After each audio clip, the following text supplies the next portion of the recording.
아마도 돈이나 재산이 우리 시대의 가장 기준이 되는, 가치가 되는 그런 시대라고 해도 과언이 아닙니다. 우리가 어느 정도의 재산이나 수입이 없으면 사람 대접받기가 참으로 어렵습니다. 심지어는 부모나 자식이나 피를 나눈 형제 자매도 내가 경제적으로 어려우면 부담을 느끼고 그리고 심지어 멀리하게 됩니다. 언제나 우리가 매일 살 때마다 돈은 있어야겠다 라고 하는 것을 매일 느끼면서 살아갑니다. 요즘 아이들도 네 꿈이 뭐냐 라고 얘기하면 부자가 되는 게 꿈입니다. 10억, 20억, 50억 그렇게 액수까지 이야기합니다.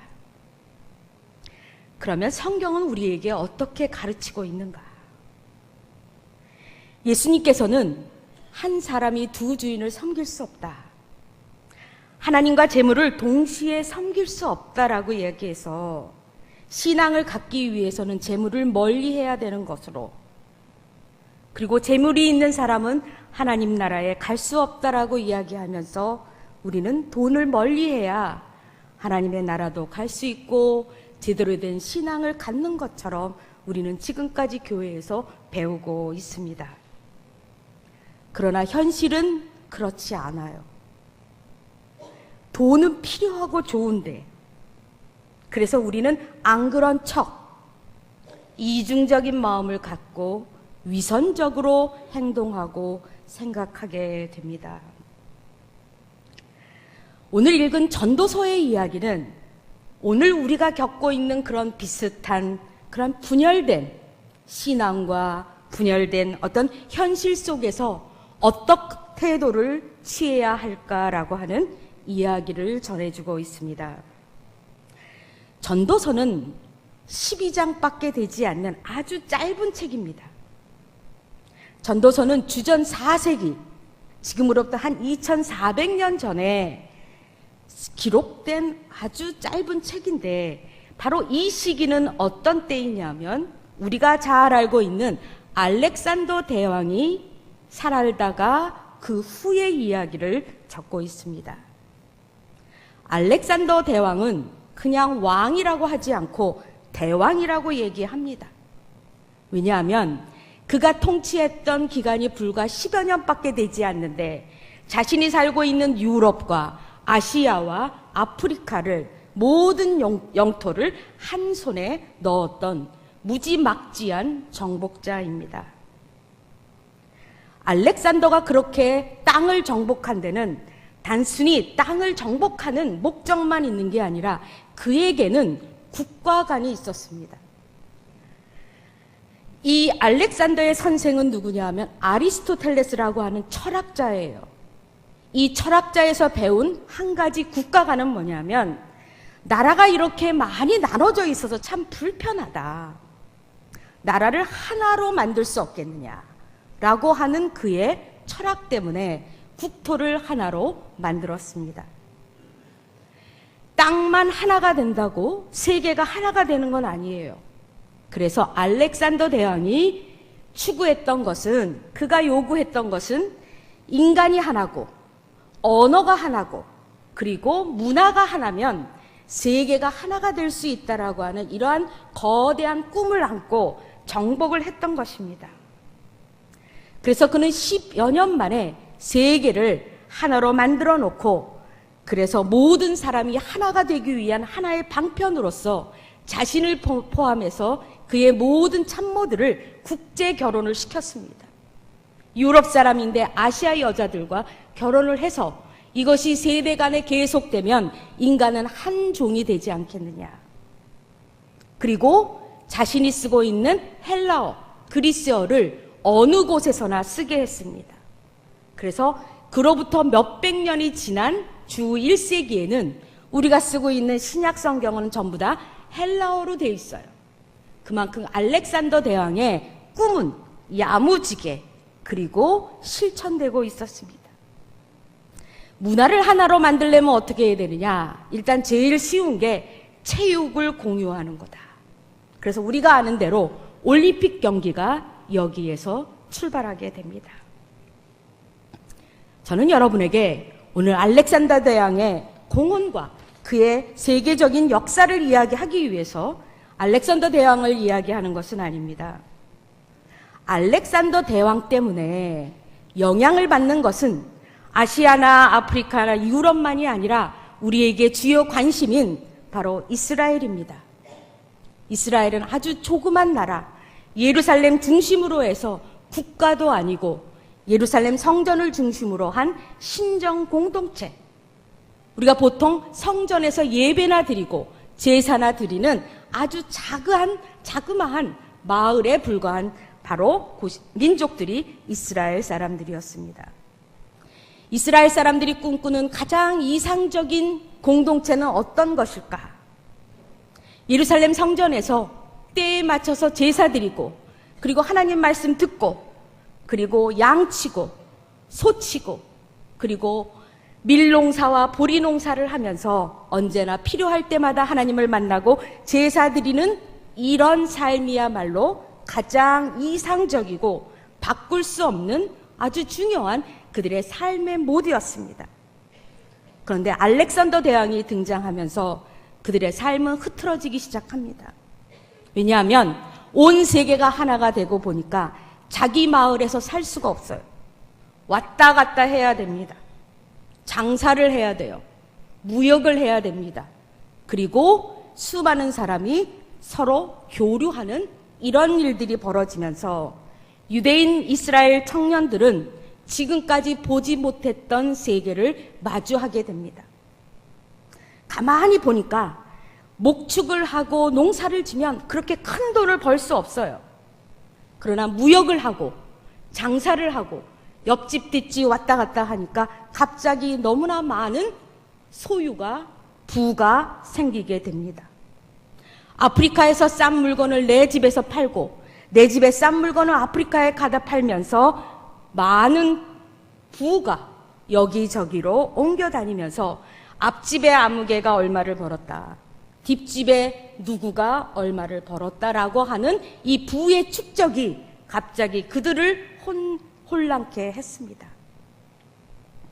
바로 이런 상황이 주전 4세기, 3세기 그 이후 계속해서 이스라엘 사람들을 힘들게 했습니다.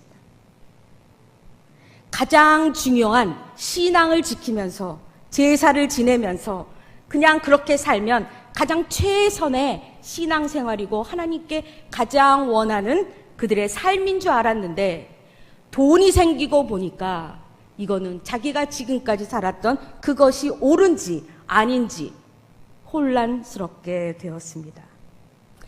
이런 상황이 바로 전도서가 기록된 배경입니다. 불과 12장밖에 되지 않아요. 여러분들이 꼭 집에 가서 전도서를 한번 보면 오늘날 왜 우리가 이렇게 혼란하고 우리의 가치가 늘 흔들릴까라고 하는 이야기를 오늘의 이야기가 아니라 지금으로부터 2400년 전에도 이런 일이 있었다라고 하는 것을 여러분 읽을 수 있습니다. 그래서 이 전도서에서는 다양한 부자들을 우리에게 소개해 주고 있습니다. 이 전도서에 나타난 첫 번째 부자는 저는 일명 이렇게 불렀습니다. 외로운 부자다. 4장 8절을 한번 보겠습니다. 4장 8절은 내용은 이렇습니다. 어떤 남자가 아들도 없고 부인도 없고 자식도 없고 아무도 없는데 너무나도 열심히 일합니다. 딱 하나, 돈을 벌기 위해서입니다. 너무나도 열심히 밤낮 없이 일한 덕택에 참으로 다행스럽게도 그는 많은 부를 쌓을 수 있었습니다. 그러나 자기가 쌓은 부가 충분하다고 느끼지 않습니다. 그런데 이 사람은 바보가 아니라 자기를 생각하면서 이렇게 불평하기도 해요. 도대체 내가 왜 이렇게 일을 죽어라고 하는가? 나를 위해서 하는 것도 없는데, 내가 먹일 자식도 없는데 도대체 나는 왜 이렇게 일만 주구장창 해야 하는가? 이것을 보고 전도자는 참으로 헛되구나, 인생이. 그런데 어찌 여기에 나타난 외로운 부자 한 사람이겠습니까? 저와 여러분의 모습이 여기에 많이 담겨져 있습니다. 두 번째 부자가 나타납니다. 5장 13절과 14절에 있는데 저는 일명 이 부자를 향해서 빛 좋은 개살구가 된 부자라고 불렀습니다. 이 사람은 너무나도 돈이 많아요. 그러나 그만 돈벼락에 넘어지고 말았습니다. 그 돈 때문에 해가 되었습니다. 우리가 내가 당장 죽더라도 돈벼락이라도 맞았으면 좋겠다라고 가끔 우리가 농담스럽게 이야기를 하죠. 바로 그런 경우입니다.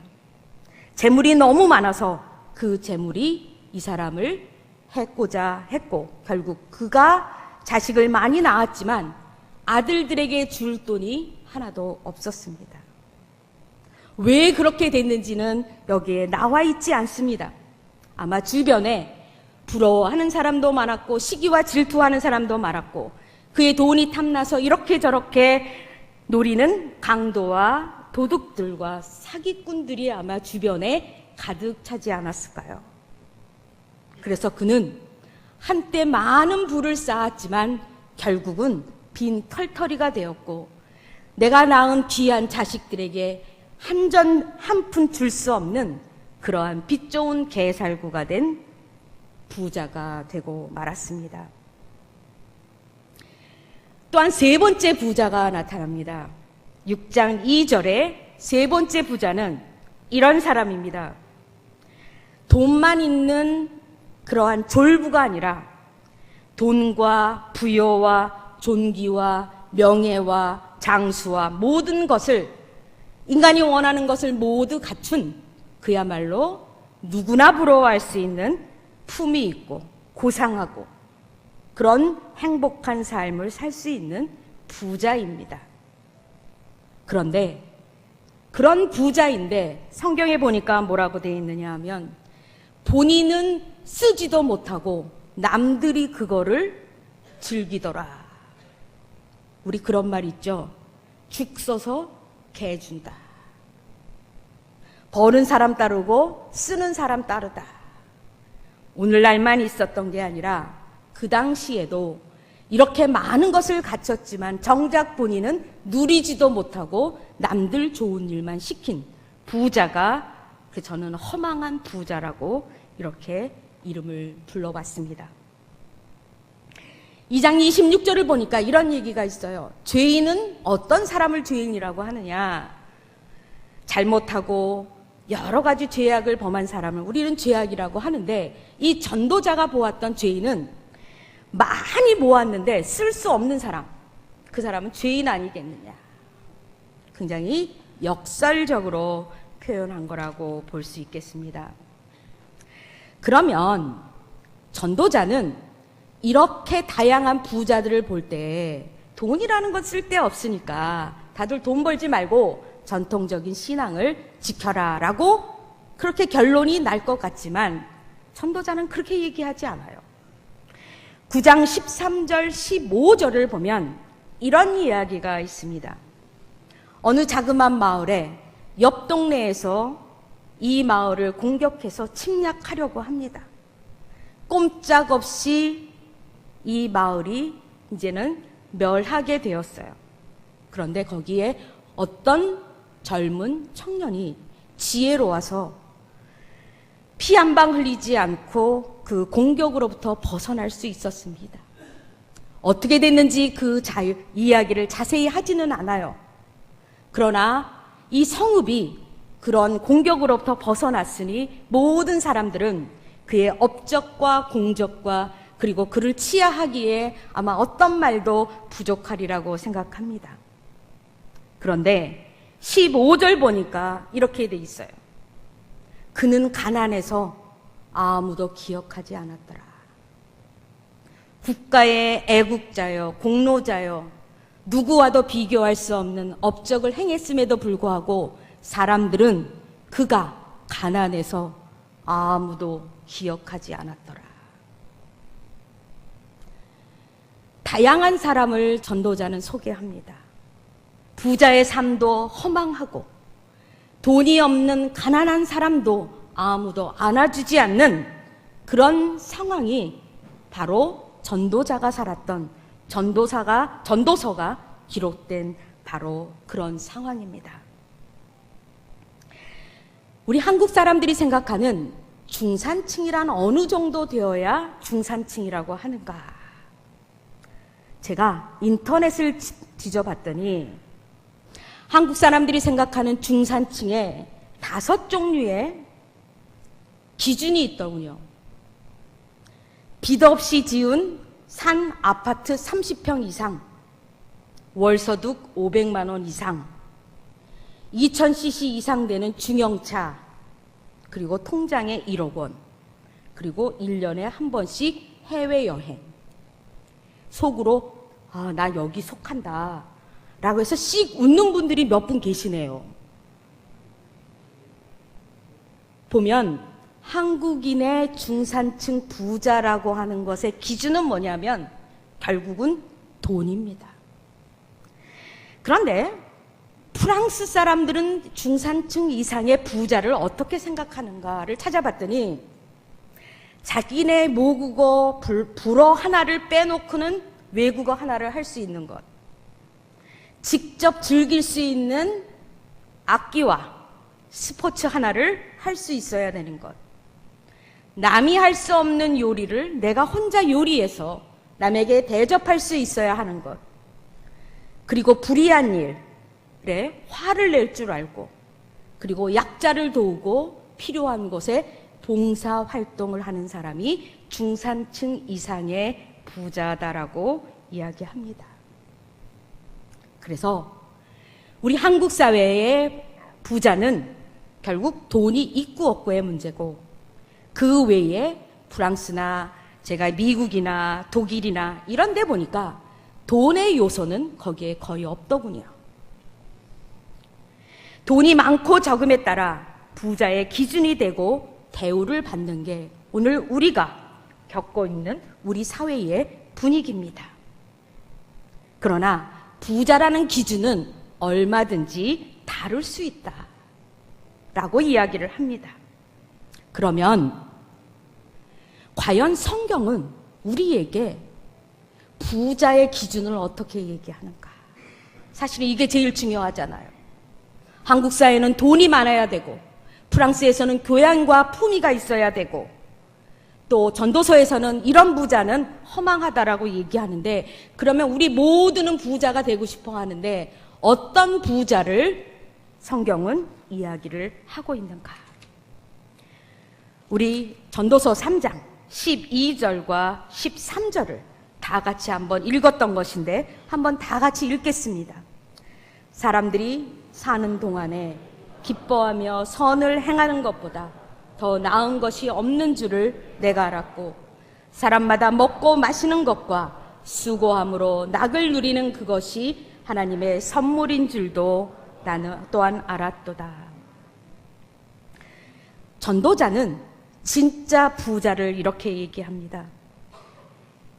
먹고 마실 수 있고, 먹고 마신다는 이야기는 일상을 할 수 있다면, 그리고 자기가 하는 일에 그것이 무엇이든 어떤 직업이든 수익이 얼마이든 월급이 얼마이든 관계없이 내가 하는 모든 일은 즐겁게 하는 사람, 그 사람이 부자다. 그리고 하나 더, 그리고 기쁜 마음으로 선을 행하는 사람. 전도자는 물질적으로, 경제적으로 남이 나보다 더 많이 가질 수 있다는 것을 알고 있습니다. 그러나 그러한 액수와 아니면 물질의 많고 적음이 부자의 기준이 아니라 지금 내가 누리고 있는 것, 내가 가지고 있는 것, 이것을 만족하고 감사하고, 그리고 이것 때문에 내가 하나님께 이것이야말로 나에게 주신 천직이라는 것을 알고 내 주변에 선한 일을 기쁜 마음으로, 체면이나 아니면 억지로 하는 것이 아니라 그렇게 할 수 있으면 그는 부자다라고 이야기하고 있습니다. 우리가 낙타가 바늘기로 들어가는 것이 부자가 하나님 나라에 들어가는 것보다 쉽다라는 이야기를 마태, 마가, 요한복음 세 곳에서 이야기합니다. 이뿐만이 아니라 돈이 많으면 하나님의 나라에 들어갈 수 없다. 그러면 우리 교인들은요, 비교인들보다 경제적으로 훨씬 높다고 사람들이 한국 사회를 이야기해요. 그러면 이게 기준이라면 우리 예수 믿는 사람은 하나님 나라에 갈 사람이 훨씬 적을 거예요. 저는 돈의 많고 적음, 이것이 하나님 나라에 들어가고 안 들어가의 기준이 아니라 우리가 가진 것은 전적으로 하나님으로부터 왔다. 내가 먹을 수 있고 내가 마실 수 있고 내가 어떤 일을 하든지 그 일은 하나님이 주신 청지기로서의 천직임을 알고 그것이 무엇이든 열심히 하면서 내가 주변에 있는 사람들에게 선한 일을 할 수 있는 그 여유가 있다면 그런 사람은 모두 진짜 부자입니다. 진짜 부자는 아침에 일어났을 때 내가 생명을 얻고 깨어난 것을 기적이라 여기면서 감사하면서 내게 주어진 일이 어떠하든 그 일을 열심히 하는 사람입니다. 때로는 내가 먹고 마시는 것이 그것이 무엇이든 늘 감사하면서 하나님 앞에 그리고 내게 주어진 일을 충실히 하면서 이것은 전적으로 하나님의 온 선물임을 알 때에 그것이야말로 참으로 부자가 되는 조건입니다. 우리가 지금 누리고 있는 것, 우리가 평소에 별거 아니라고 하는 일상들이 바로 우리가 감사해야 할 조건이고 우리가 갖춘 바로 부입니다. 그것이 얼마이든 간에 우리는 어떤 부족함도 없는 마음의 진짜 부자가 되는 것이 성경이 얘기하는 진짜 참 부자입니다. 예루살렘 성전에서 그저 농사나 짓고 양이나 치면서 살던 그들에게 갑자기 불어닥친 이 물질의 홍수 속에서 어떻게 살아야 고민하는, 앞집은 얼마를 벌었고 뒷집은 얼마를 벌었는 것 때문에 나는 늘 작아지고 왜소해지는 그런 상황 속에서 전도자는 진짜 부자가 무언 줄 아느냐, 지금 먹을 것 있느냐, 마실 것 있느냐, 자신이 하는 생업이 있느냐, 그러면 기뻐하고 감사하고 만족하면서 선을 행하라. 그러면 이것이 하나님이 원하시는 진짜 부자의 모습이라고 우리에게 말씀하고 계십니다. 저와 여러분, 얼마나 부자인지는 알 수 없지만 우리는 성경의 기준에 따르면 모두들 부자가 될 수 있습니다. 이런 의미에서 우리 모두 부자가 되기를 바랍니다. 진짜 부자가 되기를 바랍니다. 기도하겠습니다. 하나님, 나만 가난한 것 같아서, 나만 찌질한 것 같아서 늘 우리는 답답하고 힘듭니다. 그러나 하나님께서는 우리 모두를 부자로 만들어 주셨습니다. 먹을 것 있고 마실 것 있고 그리고 내가 하는 일이 있고 내가 함께 나눌 사람이 있는 그것, 이것이 부자라고 오늘 전도서를 통해서 우리에게 말씀해 주고 있습니다.